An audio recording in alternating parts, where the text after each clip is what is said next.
found AHO Radio. We're authentic human outliers coming together to help heal the fear of being authentic. To bring back genuine human conversation. No hype, no sensationalism, just honest talk about the critical issues affecting society, affecting humankind. And now, here are the hosts of AHO Radio, John Krotec and Bill Protzmann.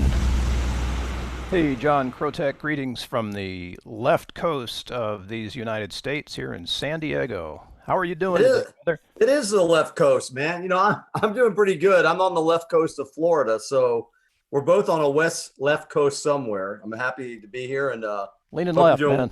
Yeah, hope you're doing well out there. And hey, Brian. Hey, Brian. Good morning. Good morning. Yeah, welcome aboard, man. So, hey, Authentic Human Outliers, you found us. I guess the name might have resonated. So our thing here is about, creating space where guests can lead by example, lead by showing their own authenticity, their own vulnerability to people who are listening and watching around the world. And man, we're so happy to have you. I'm going to do just like a tiny little bit of an intro because I want people to find out about you from what you have to say. But what I can say is West Point graduate, U.S. Army triathlete, very interesting health history for a young guy. I'm glad that you are now completely healthy and off all the meds and everything else. You're like close to being a full-on board-certified naturopathic doctor, and this is just like, the journey is amazing, man. So I am so glad that you're here, and welcome aboard. And hey, what can I say? What made you go this direction, dude? How did you wind up here today? Yeah, thanks, Bill. Well, I will say that part of it is podcasts, actually. So one reason that when you came onto the San Diego Veterans Coalition call that we connected over, when I heard about what you're doing here with AHO Radio, I was really encouraged because I've been on one podcast, but I will say that a lot of what I learned about integrative, holistic, natural medicine while I was in the military actually came from platforms like this that I knew nothing about, that when I kind of hit the end of the road in terms of the conventional options for the care out for the conditions I was being treated for, I found out through podcasts. So I'm very thankful for, citizen science, for people, getting words out about different things that maybe aren't in the mainstream media. So that's kind of how I ended up, I guess, on the show today, because of my interest of hopefully, if one person hears this and is encouraged, inspired in any way, that's enough for me, I guess. So tell us about that moment, like the moment that started the journey for you. Sure, yeah. So I graduated from West Point in 2013, was commissioned as an engineer, Army officer. Was at the time I had switched I was a recruited runner in high school into college. So mainly looked at schools in the Northeast and ended up deciding between Dartmouth, Yale, and West Point, and chose to go to West Point, and it was one of the best and worst decisions of my life. I love my time there. I'm very thankful for everything I learned at the academy. But I would say my identity quickly became as an athlete.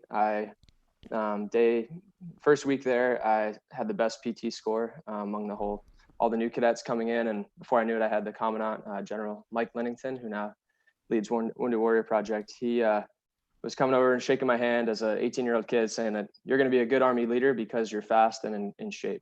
And while that may be true, I think it's really just a prerequisite that really has nothing to do with being a leader. Some of the discipline and things that go into, being physically capable and in shape, yes, but that quickly became my identity. People knew me as the runner, as the triathlete at school and beyond, and so I was pretty young and impressionable. So I would say that most of my life decisions, and even including my decisions of what to do while at West Point, did revolve around my athletic achievements and goals.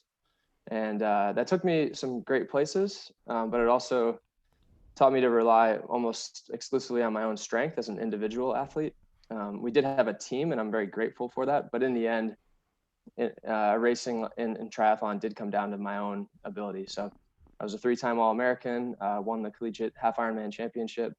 And so that's kind of where I ended West Point. However, 2 days later, I was hit by a car and fractured my right femur 2 days after commissioning. So went from top of the world, graduating in great shape, about to do this ride for Team Red, White, and Blue. I was going to ride my cycle from New York all the way to Florida during my graduation leave before starting my Army career. And actually ended up spending the rest of that time on the couch with a broken leg. So yeah, that's how my Army career started. And that's kind of the beginnings of how I started questioning, I guess, all the stock that I put into my physical ability. Life is kind of like that. We think we have it all figured out. We have this trajectory, and it has an interesting way of throwing a monkey wrench in what we do. And, my life, I thought I had all figured out till 2012. And I was also involved in an accident where I received a traumatic brain injury and started all the meds, in the medical world. We're not here to diss the medical world, but it didn't work. I became suicidal, post-traumatic stress, and, all the things that we talk about. So, naturopathic, and, you mentioned integrative medicine, and a lot of people, Brian, don't really understand what that means.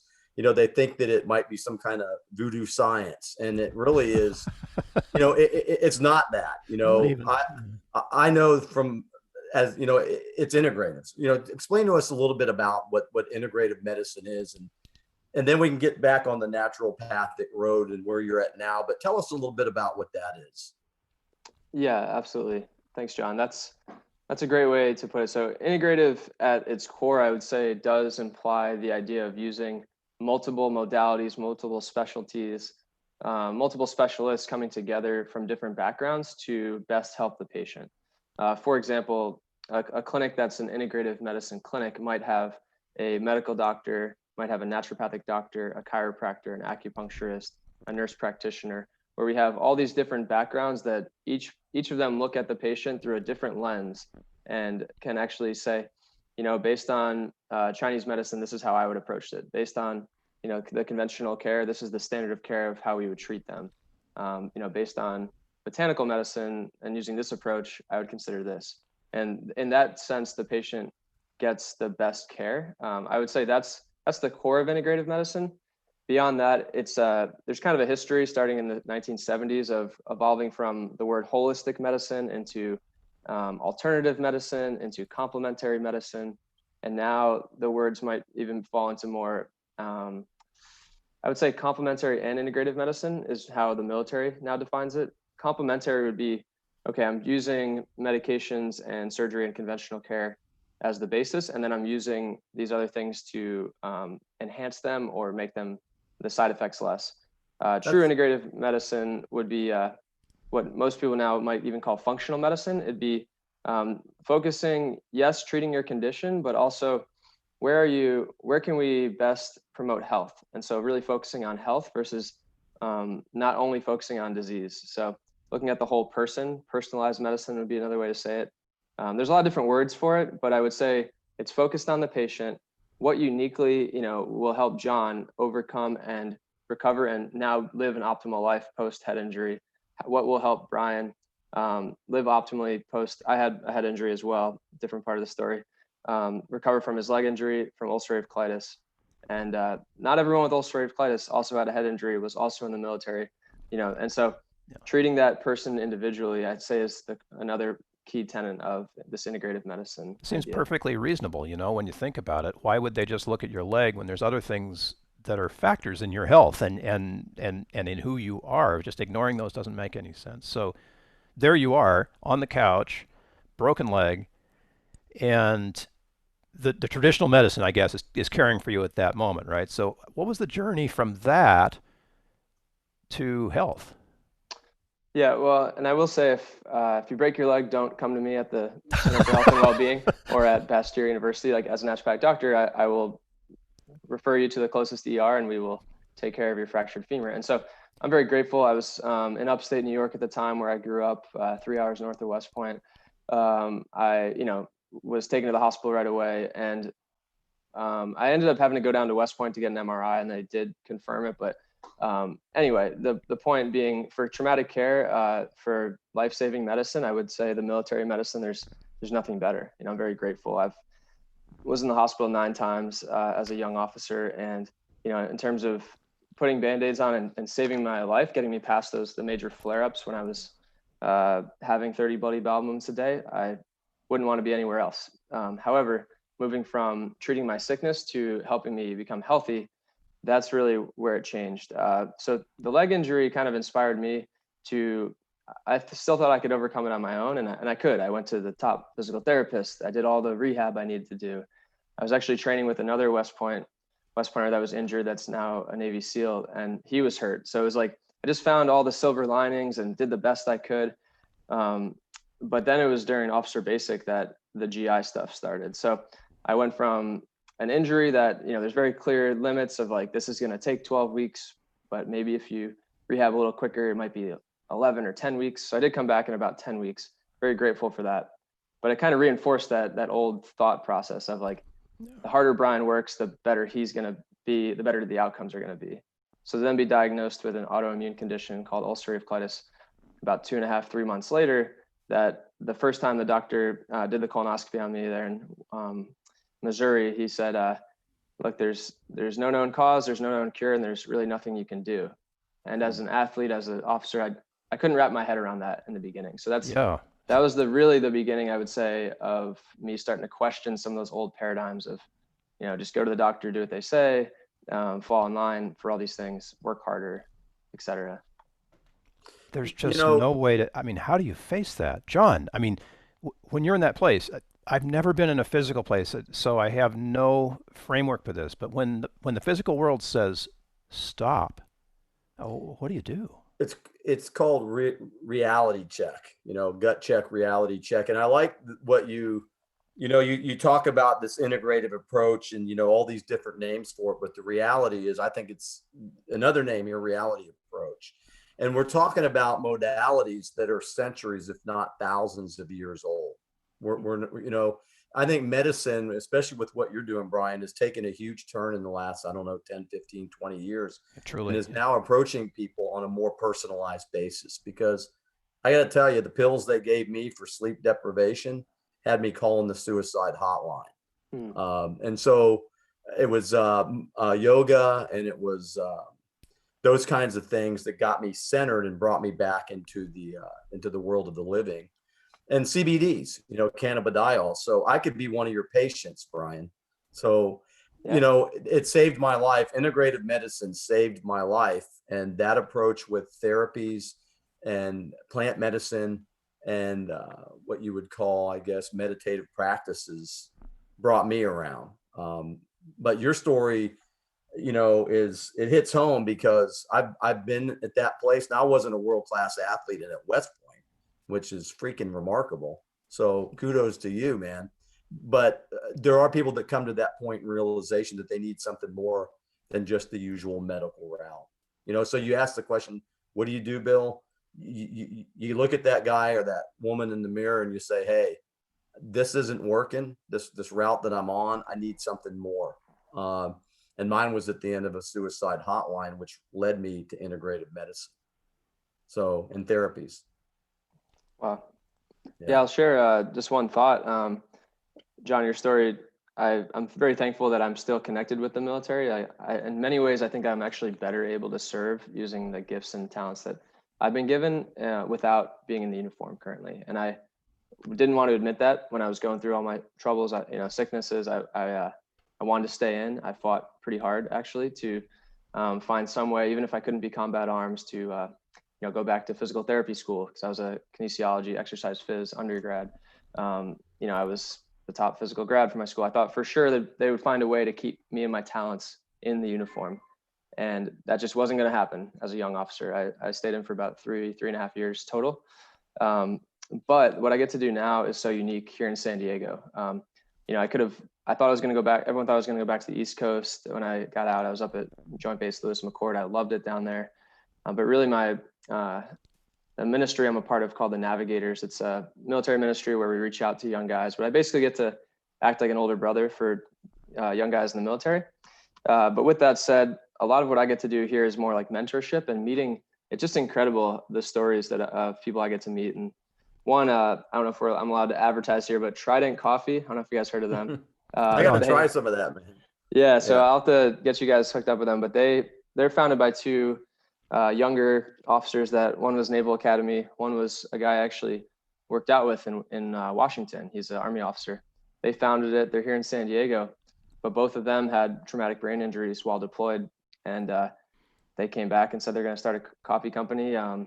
But my friend, Marcel, shared his story with me, and I knew him prior to what the injuries that he sustained over there, and I had no idea what he went through. And he just shared with me, this was on Sunday, and it's just incredible to be able to sit down with someone and listen to their story, knowing what I know now, but also it's really just being a person and listening to them.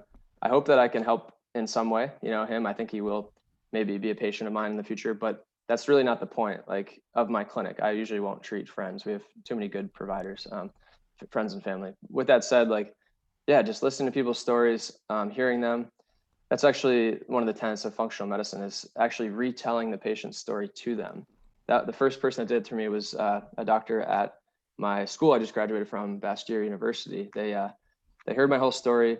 No one had ever connected the head injury I had in 2012 to the fractured femur in 2013 to the GI symptoms I started having 3 months later. I knew intuitively that they were connected, but all my doctors, when I brought it up, they're like, well, stress. Well, yeah. But the periods that I flared up was when I was back home from, I would go out to NTC for a month or two, National Training Center, sleep 2 hours a night. One of my favorite places, by the way. Yeah, but I'd be fine there. It made no Barstow. sense. Yeah. I would be fine in Barstow, 110 degrees in June. My GI stuff would be fine. I'd come back, I'd be on leave. I'd go to my sister's wedding, and that'd be that was my first major flare. It was on leave. It all started. I'm like, how could that make sense when I just have doctors telling me stress is the main thing, or is the only thing we can pinpoint? I'm like, what about all these other factors in my life right now? So I've had to redefine what stress means to me. It used to mean mental stress, but I learned, for me, the physical activity I was doing, training 4 or 5 hours a day, that was a stressor. I didn't want to admit that because it felt like stress relief when I was training. But when I was sick, trying to continue to train was a stressor. It was one of many, but I had to reevaluate what stress looked like in my life. Did you go for balance on that, or was it more of just awareness? You know what I'm saying? Did you try to steer the ship, or did the awareness actually create the change? The awareness. So I would say one of my main goals with everyone I work with, but the practitioners that helped me the most, was helping me develop self-awareness. I'll never forget the first time someone asked me, what does it feel like before you have, so my main symptoms were, multiple bowel movements, bloody, but that I couldn't control it either. I wouldn't be able to sit here right now and have a conversation. I have to run to the bathroom, and I couldn't explain it. No one actually asked me to sit with it and think about, what is it painful? What is it? And I was like, I don't know. I've blocked it out. When I was racing Ironmans, I don't think about what my, left calf feels like. It probably hurts if I actually tuned into it, or what that cramp felt like. But so sitting with it and trying to figure out, what are the predisposing factors? Not just the mental story, because I could tell the story of, I'm driving to school, this is what happens, my stomach feels this way. So actually feeling is it on the right side? Is it on the left? Is it painful? Because I didn't think it was painful. I was like, I don't have pain. No, there's no pain. And then when I tuned into it, I'm like, I actually have pretty severe abdominal pain, and I've learned to tune it out over the past few years. So I would say self-awareness has been one of the keys to then admit, okay, I actually need to address this head on, not keep hiding it, suppressing it. Was that scary for you when you began to get aware? It was. I would say my health has increased definitely by being at school, which has been great. It was scary the first time. I remember the first time I really unpacked, or tried to, I walked away from the appointment with a headache, and I was like, I never get headaches, but it was hard to sit with it and to maybe talk through some of the pain and things. So I am grateful for that time. I wouldn't want to stay there and think about it all the time, but right. To tune in and to be able to unpack it, and someone to hold the space for me to do that was helpful. So this is where it's so cool for me, because your example is, first of all, to be vulnerable yourself, but then to create a safe space for other people who are your patients to come on board and to start to be vulnerable about what they're experiencing. Would you say that's like sort of an accurate, I mean, from a layman's understanding, a sort of a health mentor, right? Well, some of your best leaders, Bill, are people that speak from experience. You know, I was an NCO in the Army. I was a fourth ID guy, and the NCOs and the officers I worked with, the ones that were awesome, were the ones that could speak from experience. And sometimes those Mustangs, which is an officer that comes out of the NCO ranks, sometimes those guys were like just tracking. So, yeah. So explain that, how that works. What Bill just said. You know, the experience that you have. I think it does make me unique, and I think that just to backtrack a little bit, I was going to go to, so there's MD route, the medical doctor route. There's also a DO, osteopathic route, and then there's naturopathic, and then there's there's chiropractic and acupuncture, which I think are amazing but slightly different. As I was getting out of the military, I met this amazing DO, osteopathic doctor at Madigan Army Medical Center there at Fort Lewis, and he convinced me to go DO. He had ulcerative colitis himself 20 years ago. He had used nutrition and we call it biohacking, would be some of the podcasts with like Dave Asprey and Tim Ferriss. And those are the guys that really connected me with all these integrative medicine minds like Mark Hyman and Mark Sisson and, the paleo, everything. So the whole world. But the DO route to me actually, and it on paper, it does look like osteopathic medicine aligns very closely with naturopathic medicine and I guess the tenets of what we talked about with integrative medicine. However, I wouldn't say that your average DO currently is practicing in that way. The osteopathic philosophy of 1890s with Andrew Taylor Still, yes, does align. And that's what this DO that I met through the Army's integrative pain management clinic was practicing. And so he's like, go DO, just get your degree, do your residency. 7 years later, you can learn you can figure out all this stuff later. You're not going to learn it in school. And I was like, that seems kind of crazy, but I'll do it. I mean, I took the MCAT, I studied, took some biochemistry at night while I was still an Army officer and went that route. I was like, I'm going to be a DO. I didn't apply to any MD schools, even though it's the same requirements to get into an MD school, ND or DO. So I did all that. Was accepted to Liberty University in Virginia as my top choice as a brand new DO school, really nice place. So I actually moved to San Diego with the intent of getting healthy enough and getting some medical treatment down here through UC San Diego and the Navy down here. They were willing to start a new medication for me that the Army and Washington didn't have access to yet, because UCSD is one of the top inflammatory bowel disease clinics. So with that in mind, I was actually moved here with no plans of staying in San Diego. Was planning to be here, live with some ex-military friends, and move to the East Coast. And it was here that I actually met, my now school, Bastyr University. I thank my mom a lot. She loves natural medicine. Our Irish granny that immigrated over, I grew up with her. She moved in when I was around 10, and she had this, home cure for everything. And I liked it. I just didn't really know that, I could actually align with that and actually learn some of the science behind some of those things. And so with that said, my mom she's had breast cancer, rheumatoid arthritis, and she does CrossFit every single day. She's an unbelievable athlete. And yet she had these metabolic health issues. So I never understood that until now. She's got it all managed through integrative holistic medicine, which is amazing. So she's been really someone that I've looked up to. And she came out to visit me in San Diego and convinced me to go to an open house at the school I just graduated from 4.5 years later. And I had no intention of becoming a naturopathic doctor. I'll just say that much. I was going to be a DO. It was the middle ground. I was still, highly licensed in every state, highly regarded. Most DOs don't really say that they're osteopathic physicians. We just say they're a physician, and that's okay. That's really good. But it's something to keep an eye on. 25% of our doctors in the military are DOs.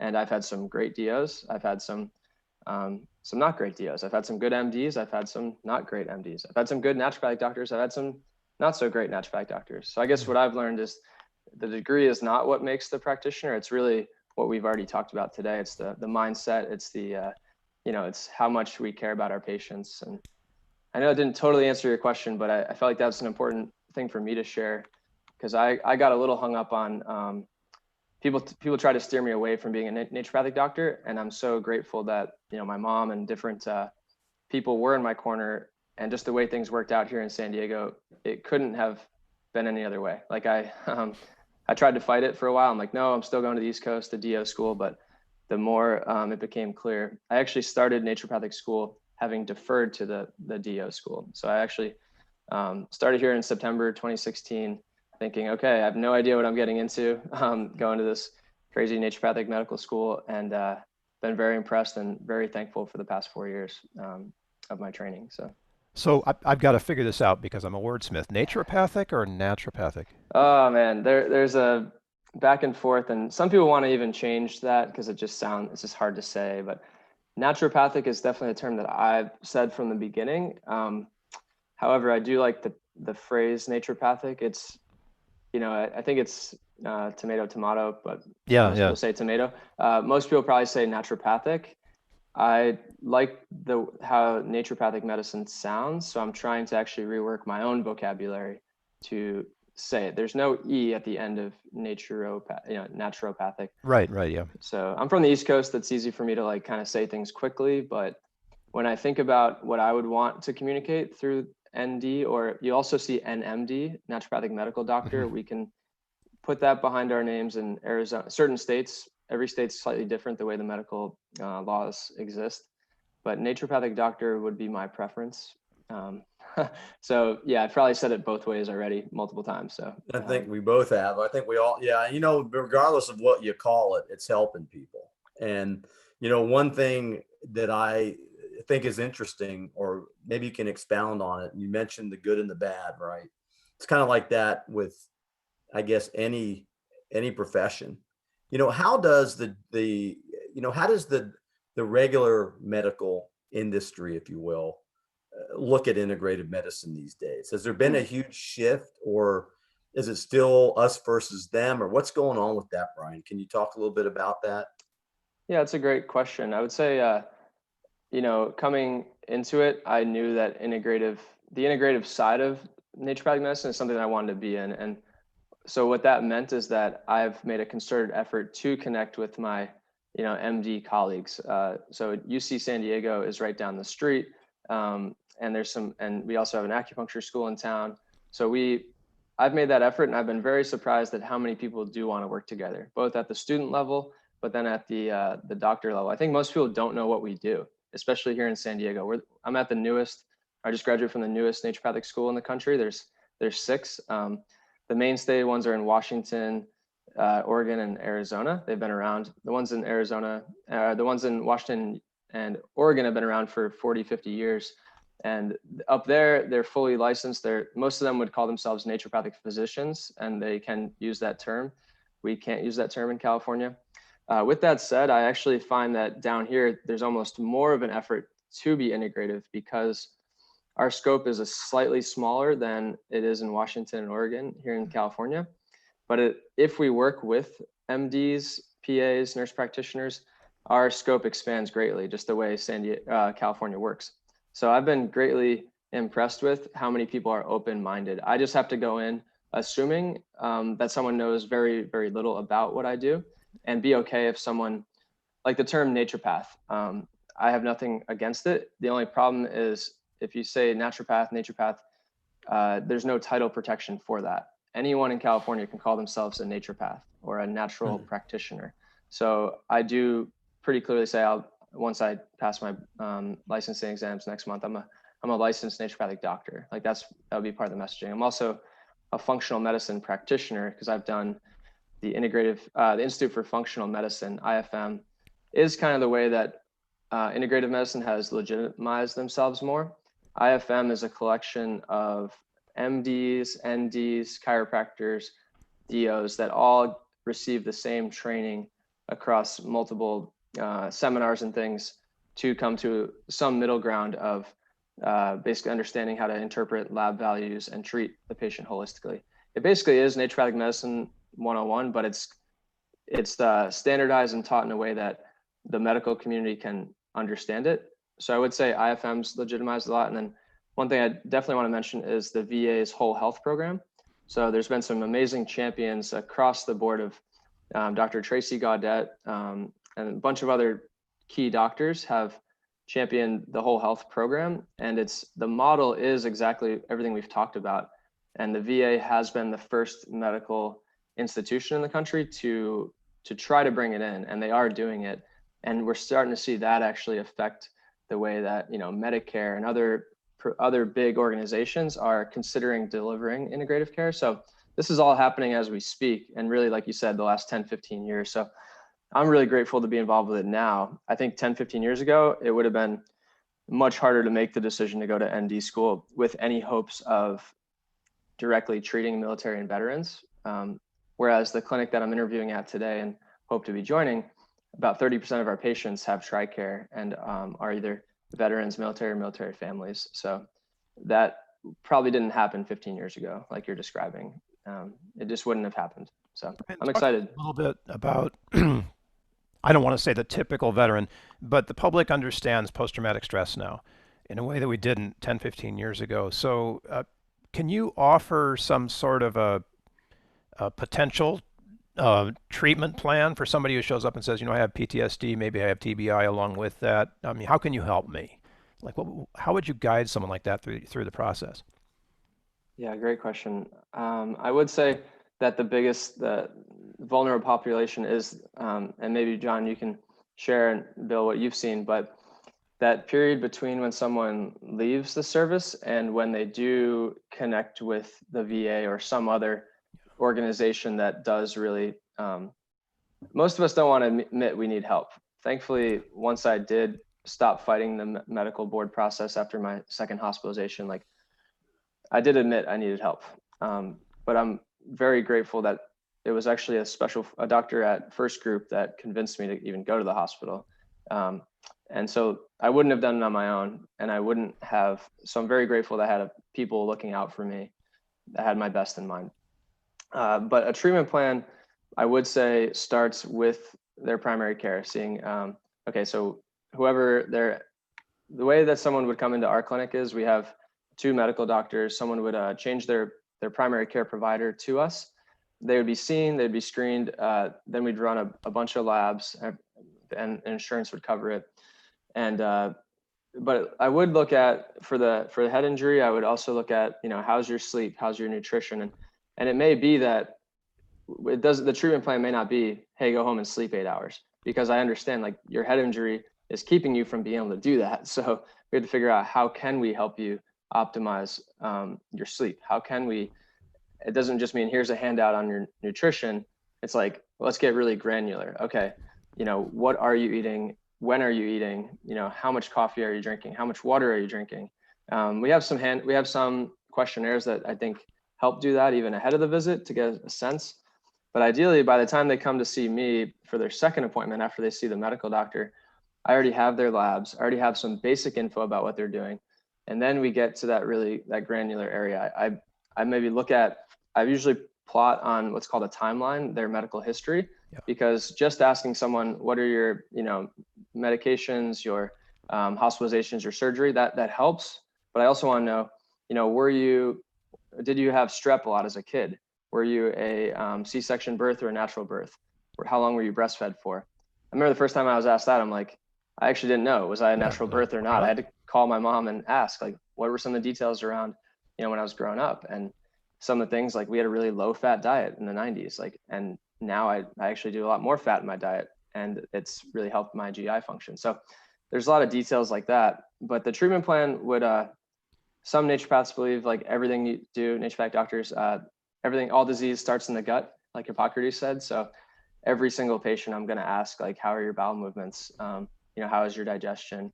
And most people have normalized, oh yeah, it's normal to feel bloated after a meal, right? Or it's normal to have a bowel movement every 2 to 3 days. Like, no, that's actually not normal. And that is, you know, we create more neurotransmitters in our gut than we do in our brain. So if we're not looking at the gut, and a lot of times the tight junctions and the integrity of the gut affects the integrity of the blood-brain barrier. So, like, I am biased, and I usually start near the gut and around the gut, but because it's an easy place to intervene and see major changes.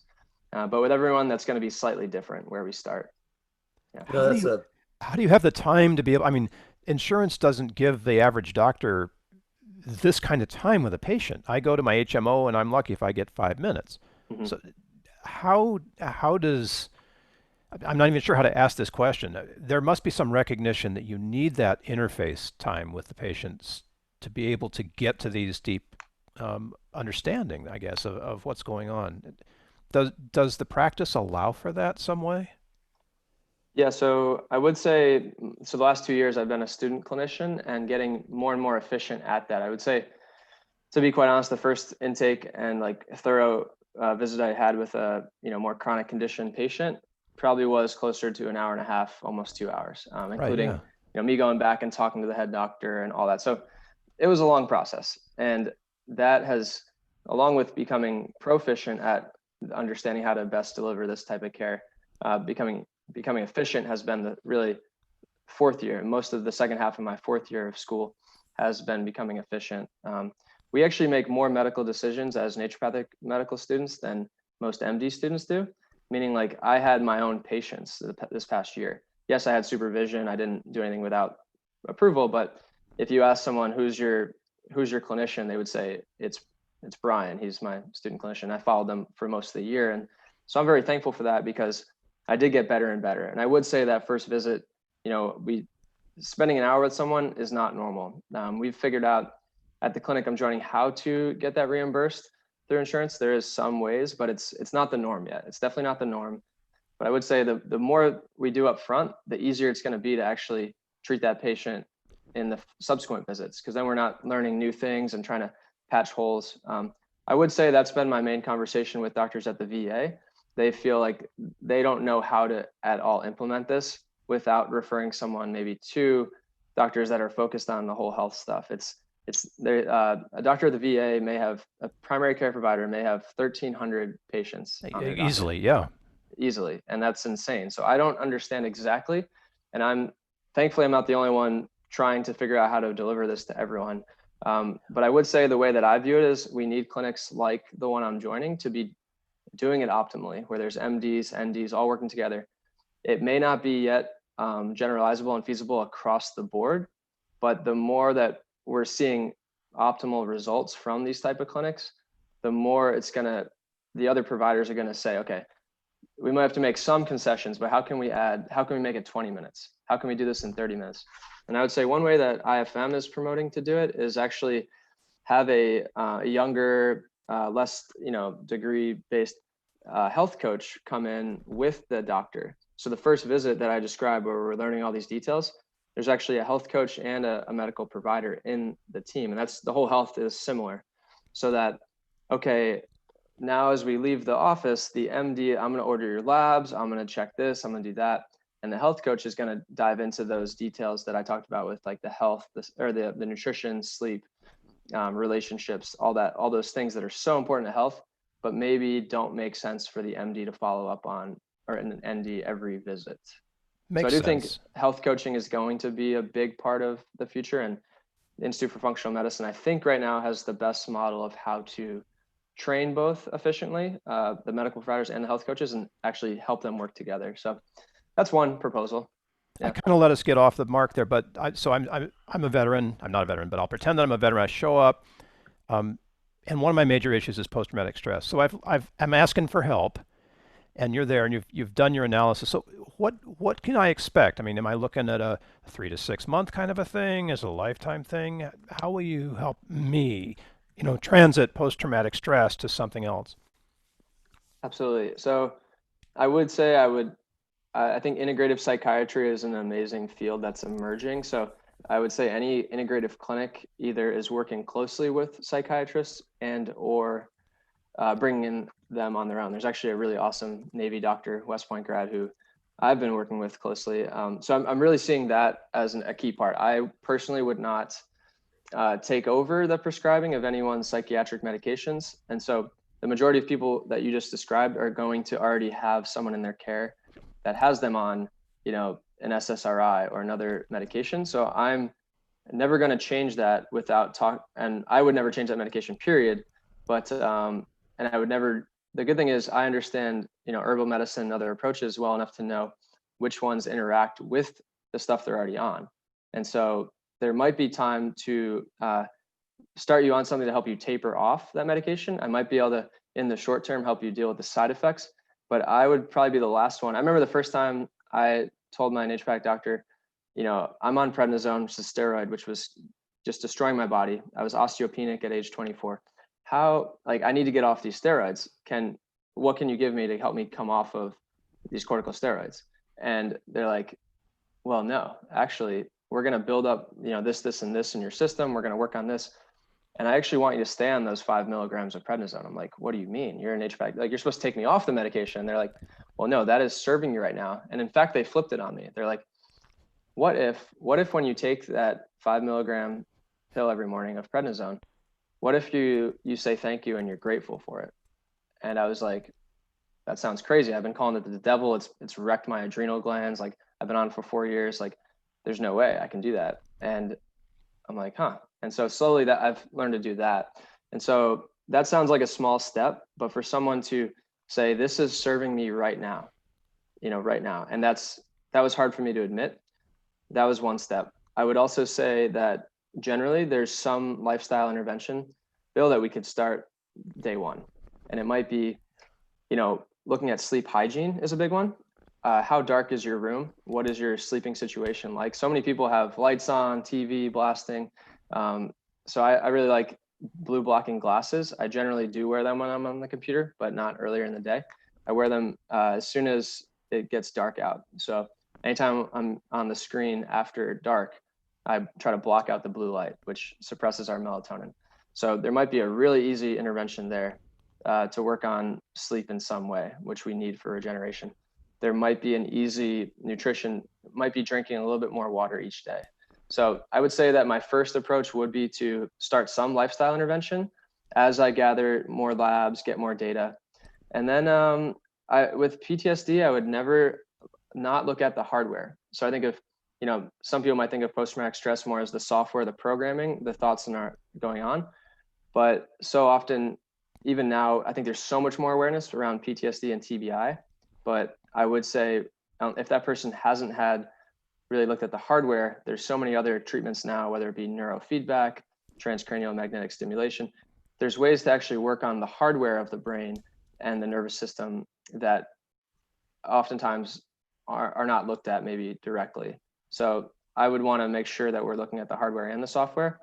And ideally, somehow destigmatize, if someone does feel a stigma of going to see a counselor or a therapist in some way, I want that to be normalized. I want to work with that. And I will say the clinic I'm joining does have 3 different mental health providers at the clinic as well. So I find that to be a very important part, and to work alongside them whenever possible. So those are some basic ways I would start looking at it. But I would never miss, like GI function, sleep, nutrition on a first visit as well. You covered a lot of ground there. And one thing I'd like to say, first of all, thank you for pointing out the fact that if somebody does reach out for help, especially coming out of the military, you're not weak. It's actually a great sign of strength. And I think it's important. And I'm glad you said that, Brian, that, the first step is for the patient themselves to reach out. And then I think what you pointed out made pretty evident is that everybody's different. So your approach is going to be one of observation and questions and lab testing. Let me ask you this, so we know the science, we know the procedures, we know your interest in wanting to help people get through whatever they're trying to get through. How much does the spirit enter into an integrative program? Yeah, I should have brought more visuals because I'm seeing certain things in my head, but that's one thing that kind of confirmed that why I was at naturopathic school. Day one, someone put up, what is health? What is the definition of health? And, I think the World Health Organization has it pretty well said, and that it's not the absence of disease alone, but it's actually the total sum of your physical, mental, emotional, social, and spiritual health. And so I think that's a really broad term, but well-being, sorry, not health. They don't use the word health in the definition, but they say it's the sum total of all those things in terms of your well-being and all them. But they include spiritual, and I think that's important. And I would say that the functional medicine model does it. And when my professor flashed that up on the first day of school, they then put up multiple definitions of health along along centuries and generations. And one of them was the fully connected to the spiritual, to your own spirit, and understanding that you're a spiritual being. And so for me, it has been intimately tied to my health. The more that I've, like we talked about, in some ways surrender, just admitted that I needed help beyond what I could do on my own.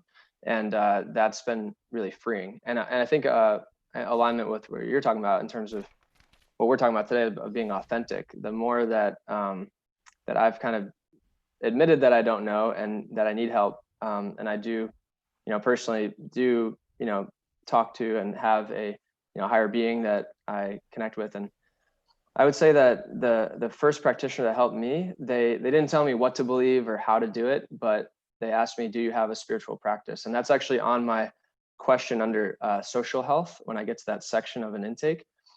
I think there's other ways to ask it, but one way I'll just ask is like, do you have a spiritual practice? Do you have spiritual beliefs? And usually people will say yes, and there's been some studies showing that it's something like 87% of people wish that their doctor asked them. And even patients that are atheists or agnostic or have no beliefs, they still wish that their doctor asked them that question. And so that blew my mind. And then my clinical time already has confirmed that people, even if they just get to say, no, I don't, they would rather be asked. And I had no idea until I started doing it.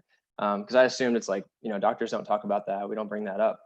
And so the doctor that really helped me early on, Dr. Lisa Perry, who's here in California, she, I told her a little bit about what I do spiritually. And she's like, yeah, good. Like lean into that.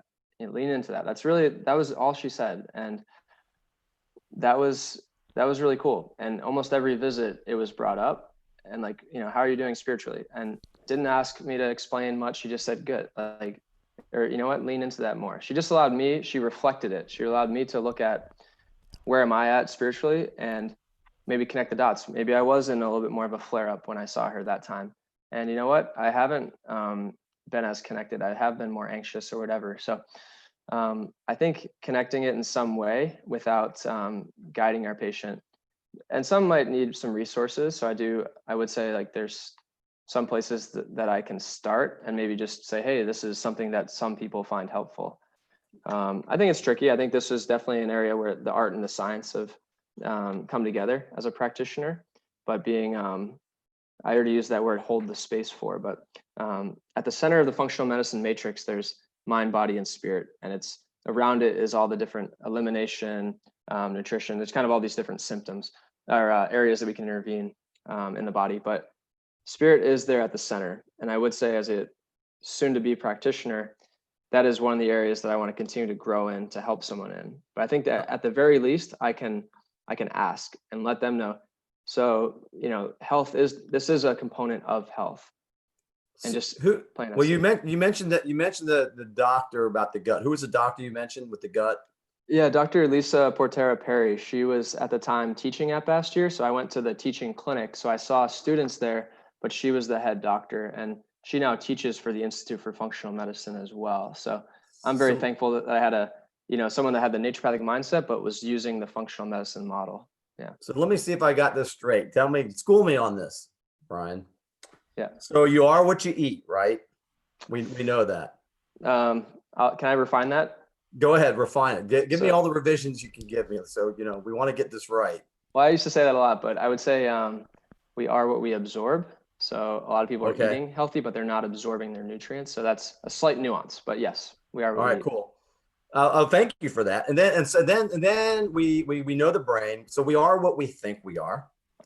And then the part that we just talked about was the spirit. We are what we believe in the spirit. So what I'm thinking here is this approach that we're discussing today has got to be the most, and Bill loves this word, authentic. We like authenticity. It's got to be the most authentic approach to helping people medically, spiritually, and health-wise of anything that's out there. I mean, that's how I'm kind of taking it. Is that fair? I would say it is. And, it's interesting that some of the people that now at the San Diego VA are that volunteered to try to start the whole health program are ones that are either in patient advocacy, that have like a degree in theology, or they're also, the chaplain team there. And so I think it's hard to separate the two. I think we need both. And I think we need more and more practitioners that are, spiritually aligned. And I think we're seeing that. I think we are seeing that. And I would say one thing I haven't shared are the 6 principles of naturopathic medicine, and it might help understand how it's included. So the first one is the same as medical doctors. First, do no harm. Number one, I'm thinking, is this toxic? Is this invasive? How can this be less toxic and less invasive as we're treating someone? Number 2, the healing power of nature. So I try to stimulate the healing power of nature, which sounds super woo-woo, and we call it the vis medicatrix naturae in Latin. And it's, most people even graduated from ND school and have no idea what the vis is, but it's something bigger than ourselves. And it's the healing power of nature, capital N. And it's the belief that it's not just nature, that we're going to go pick some herbs and it's going to heal us. It's that nature, and that it's, John, it's in your nature. You were designed, it's in your blueprint that you are meant to be healthy. When you get a cut, your body heals it. You don't have to think about it. As long as you give it the nutrients it needs, you don't keep picking at it. And so I like to think of a lot of internal things as it's a wound that's open, but for something still picking at it. Something is not allowing it, giving it the optimal environment to heal. So my job is, one, to remove obstacles to cure, remove things that are in the way of the healing process, allow the body to do it. 9 times out of 10, it's going to do it. Sometimes we're going to need to give it a little push, and that's where some interventions come in. But really, if we remove the obstacles to cure, and then we stimulate the body's ability to heal itself, a lot of times with these chronic conditions we're seeing, the body is amazing. Our bodies are unbelievable, the systems that we have. And so I think the more we can get back to that basic and that underlying trigger, that thing that's stuck in someone, it could be a spiritual block. It could be a past, it could be a trauma. It could be shame from something that happened. The head injury that I had while I was at West Point, there was some shame around that because I tried to hide it. And I know I didn't unpack that today, but I had a practitioner actually do some really voodoo magic muscle testing, applied kinesiology, and they pointed out that I had some shame around something that happened when I was 21 years old. And I was like, okay, this was 3-4 years ago. And they literally pinpointed the year, the emotion, and where it was stuck in my body. They told me it was in my liver. And I was like, okay. And the liver and the gut, it's funny, gastroenterologists, they treat the liver and the gut. And so no one had ever looked at my liver before. And yet I had some high liver markers too, unexplained in the past. So I was like, okay, I don't know enough about this yet, but after I got the treatment, I felt better, and it actually did speed some healing for me. So it's all connected. There's so much to learn. I'm going to be a lifelong learner in this stuff. I'm grateful to even try to put some of it to words now as I'm studying for my board exams. But I would say we are exactly all those things you said. And the more that I can view someone in those ways, that, they are what they're taking in. And that's not just nutrition wise, that's media, that's everything. So we might actually have to do a social media fast with some young people, and alongside a water fast. Bill and I know all about that. Oh yeah, we've heard that conversation so many times. Yeah, and how many people have their doctor recommend it? So I think that's where we need to be all on the same page of like, hey, you know what? If you want to get better, this is a treatment that. Do we have a double-blind placebo randomized controlled trial showing that you going off social media or limiting your screen time for the next month is going to help? But let's run an N=1 experiment. Let's look at your sleep data. If you're not checking social media the first thing you do in the morning, like, we don't have to guess. I want to look at your physiology and find out. We can track those things. Like, I'm not guessing when I'm doing these things because I'm looking at your physiology and how you respond to this treatment.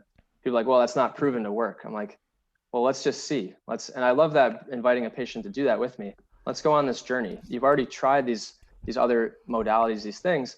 Let's do this. Let's run this experiment together. And that's where I love doing it. And that's what people did for me. So, yeah. Yeah. I'm cool, jumping man. Up and down over here, man. Bill and I have had this. I got to tell you, man, we have talked about detachment for a long time from this techno world, and we love it like this. Don't take us wrong. This is a great medium to be able to get information to the masses. But social media, anyhow, this is not a show about social media, but there's a lot more anger, it seems, and there's a lot of hatred going on right now, and that can't help anybody's physiology. So thanks for pointing that out. You're right, the human body is amazing. Here's you without your skin on, Brian, getting ready to go race. So just saying. But Yeah, I think that what you're doing is freaking phenomenal. And I think it's so badly needed in today's world.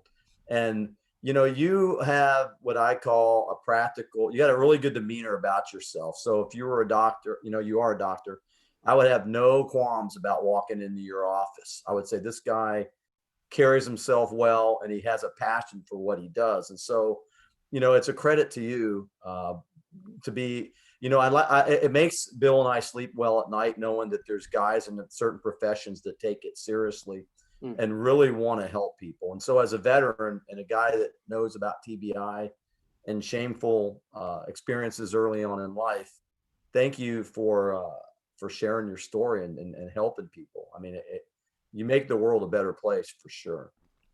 Yeah, it's, people like to say leading from the front and all of that, but I think the most effective leaders, I'm not alone in this, I've heard it said, the most effective leaders are the ones that have been there. You said it yourself, who've been broken open, who have that vulnerability, who come from that place of great humility, saying, you know what, this happened. And yeah, it was shameful, or these are components of who we are as human beings, and they can offer that in their leadership, whether that's leading a company, leading a unit, leading a health practice, leading people back to who they are. That's so important. And I'm really humbled right now that there you are, young guy just starting out doing what you do, that you're coming from that place, because there's so many men and women who need that in our world. Yeah.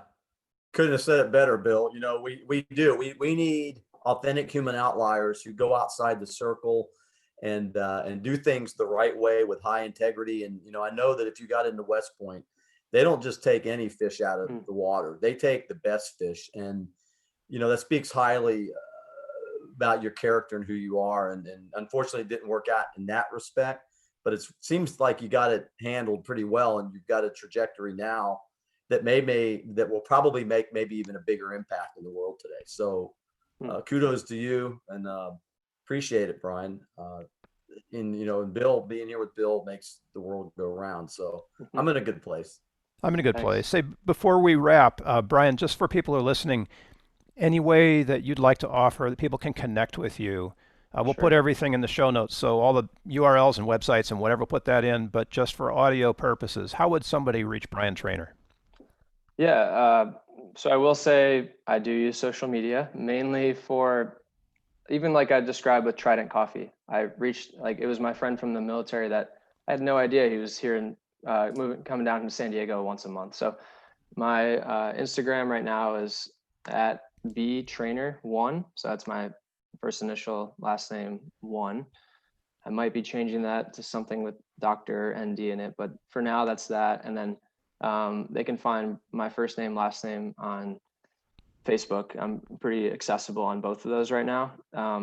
I will say, hopefully in the next 6 months to a year, I can be able to give a lot more information about where I'm practicing. So things were slightly delayed with COVID. I normally would know my residency location. Like I said, I actually have my second interview today at my top choice. And so I should know by the end of the month here if I'm practicing at the Center for Health and Wellbeing. If not, I may be doing a 1-year master's in public health to be able to better speak to everything going on. So I'd be an ND, MPH.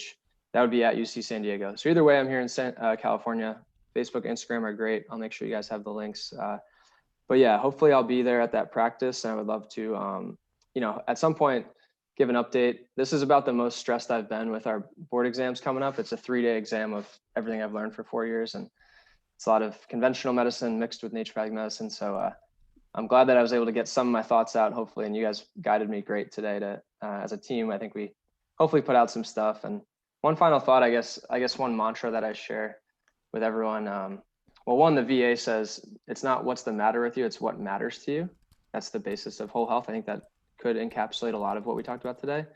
And then 2, coming from the leadership side, everything we talked about, one thing that I remind myself every time I go in, especially with a new patient, I said, this person, but people need to know how much we care before they care how much we know. And so even as I'm studying and, trying to learn a lot and communicate this knowledge in some way, people need to know how much I care before they care how much I know, and realize no matter how great of a treatment plan I give, if that person doesn't know as an individual, as a person, that I care about them, I think I'm missing one of the best, approaches to medicine, one of the most important parts. So that's something that guides me, and I hope, it can remind others of the same thing. That's really cool. I know that Bill and I congratulate you. I can speak for him. I know him. And we also thank you for giving us your time here today on AHO Radio. And we wish you well, Godspeed, whatever you do, stay safe and stay in touch, man. We want to follow your career, and hopefully we can shed some light on what you're doing. Thank you very much. Awesome. Absolutely, Brian. Thank you. And best wishes in your career.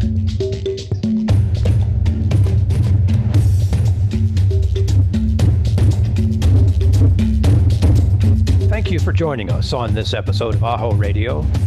Information we mentioned is probably in the show notes, but if we missed anything, please let us know and we'll get it added for you.